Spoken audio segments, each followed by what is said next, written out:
I want to talk about the fact that handmade businesses are difficult to scale. This is something that I've seen a lot as a handmade business coach where, people are making products that they love to make and they are creating audiences around them. They're having sales and all of that. It may even be taking custom orders, but there is always a limit on how much they can actually handle as a business because you are making the products all by hand. This is something that I encountered actually quite a bit when I ran my handmade business where I made dice for D&D. I had limits of how much I could reasonably make in a month. I severely limited how many custom orders I could take. I would only do shop updates because I knew I had a limit on how much I could make, so I just made what I wanted to make and then sold it in a shop update. But if I wanted to make more product for a update or I wanted to make more custom orders, that required me to spend more time. And that is a resource that I have a very limited amount of. So I even experienced it as a handmade business, and I see other clients of mine experience the same thing where they have massive followings, people love what they're making, want to buy it, but they are limited on how much they can actually make. So if you want to scale a handmade business, especially traditionally where you want to continue to sell the product that you make and scale it, really your only option is increasing the prices of your products. That's like the best thing that you can do to actually scale your business and make more money. But that's really it.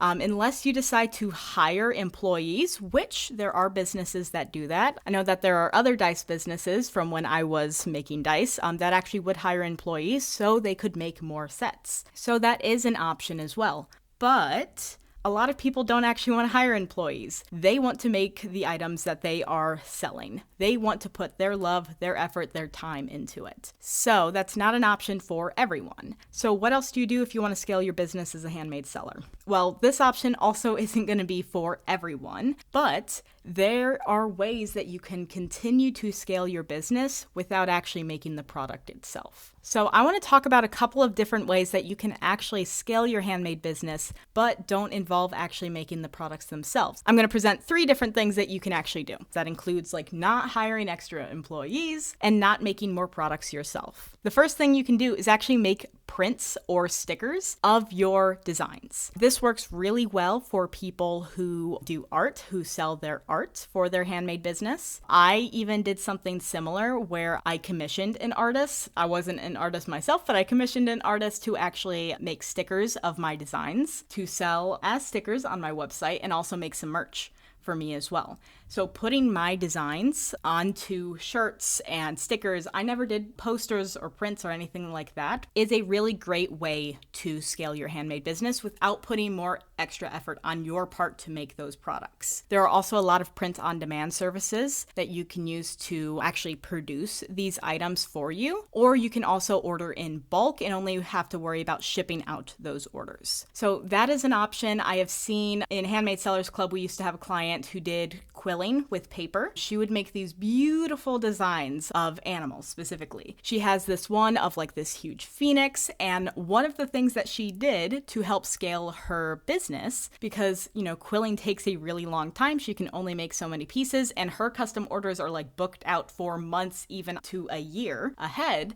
She sold prints of her quilling designs, and she would make more money by doing that. And she made more money by doing that because when people fell in love with her art online but couldn't actually buy the real thing, she could direct them to the prints that she has, make money off of that, and not have to worry about making a whole new phoenix. So she gets to then continue to just take her custom orders or make whatever she wants without having extra effort on her end to make a whole new piece just for one order.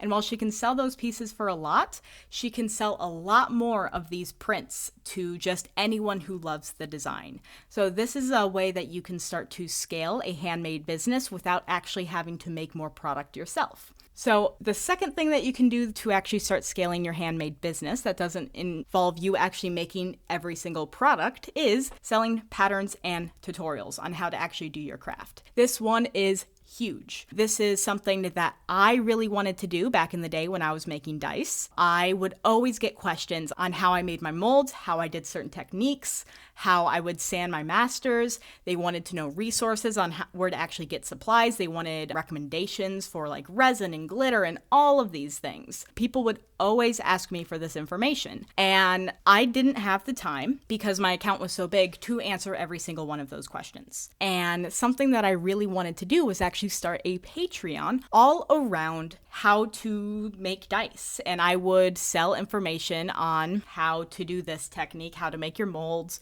what resin to choose, pros and cons of each one, all of that. This is a direction that I wanted to go into. I never went into because I didn't know how to set it up. And I have been going down the path of actually working with clients on how to sell their patterns and information on how they do their craft. And this direction is like one of my all-time favorites because it is all digital. You make it once, you sell it over and over and over and over and over again without you needing to do any extra effort. So talking about like the prints and stuff before, that can be a really great option. It does require a little bit more effort on your end to design and also ship those items usually if you don't use a print on demand service. And so it's a great option, but there's still some limitations that you have to be there to ship items. With selling patterns, tutorials, things like that, you don't actually have to be there to ship. So it is something that is a lifestyle business. That's at least what I like to call it, because you could be anywhere and your products could be selling on your website, on Etsy, wherever it may be. And you don't actually have to worry about fulfilling those orders because it is automatic. It is a digital product. So I love that direction, and it works really great for businesses, especially that get a lot of questions on how do you do this. I have a couple of clients that I'm working with right now for this type of business. And right now I have crocheters. I have someone who's actually making printables, witchcraft, and like doing spell logs and stuff like that. I have a client doing macrame patterns, needle felting tutorials is another one. Like I have people who are doing all kinds of different crafts. An example of a business that has done really well, like shifting over to doing patterns, is one of my clients who sells porch geese clothes. Very random. Porch geese that sit out on your porch. It's usually like a plastic or concrete goose. People love to dress them up. And so there's a huge culture around dressing them up. And when this client came to me, she didn't know what she wanted to make. We found out that porch geese clothes was a thing. I told her to try it out, and her account has gone crazy. Essentially since, I don't know, she was a month old on her account, she has been getting nonstop custom orders. And she was getting so backed up with custom orders that she didn't have time to even like build a website or do shop updates or anything like that because people would always be messaging her for a custom order. And she started to sell patterns of her porch geese outfits. She crochets, so they're crochet patterns for porch geese outfits. And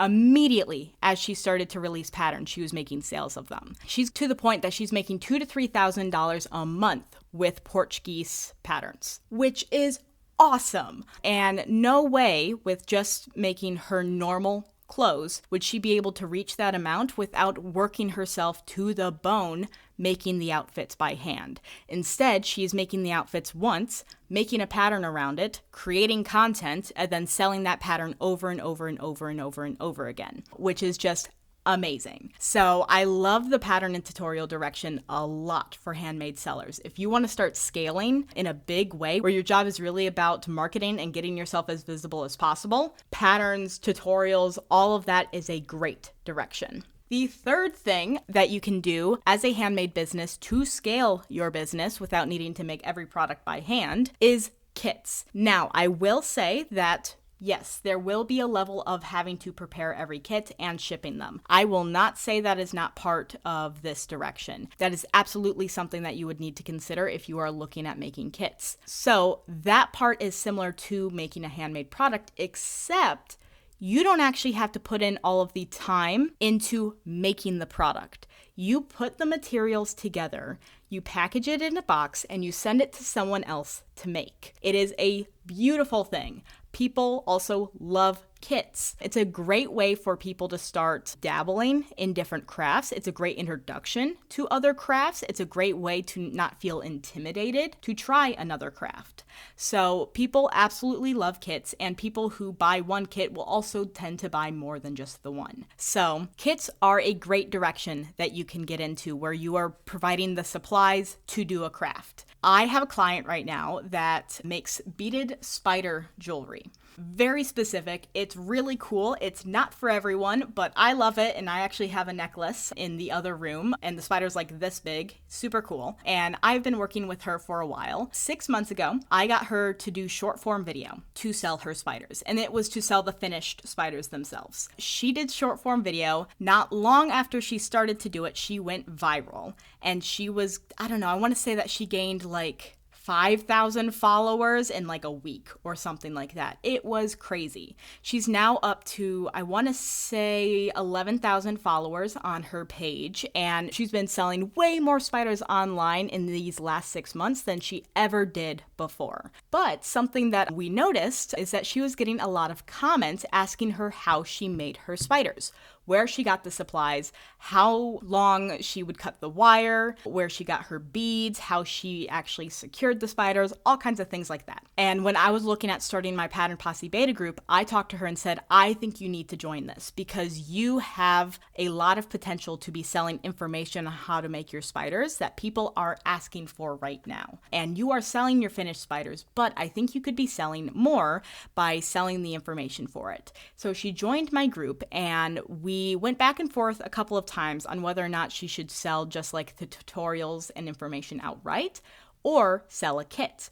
And we decided to go into the kit direction, and the results have been amazing. In her first launch of her kit, she sold 12 kits that included all the supplies except for the tools to make a beaded spider. She had 12 of them, and she sold out in 10 minutes.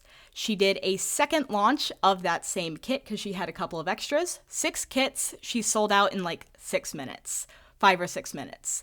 She just did another launch of 36 kits, 38 kits, something like that, in early August, and she sold out in, I want to say, like 2 or 3 hours of all 38. She had people who had bought the previous kit come back to buy the second one, and people are going crazy for it. I have another client who's been selling macrame patterns, and she told me very early on when I talked to her that she wanted to sell kits because she's like, kits are hot. People love them.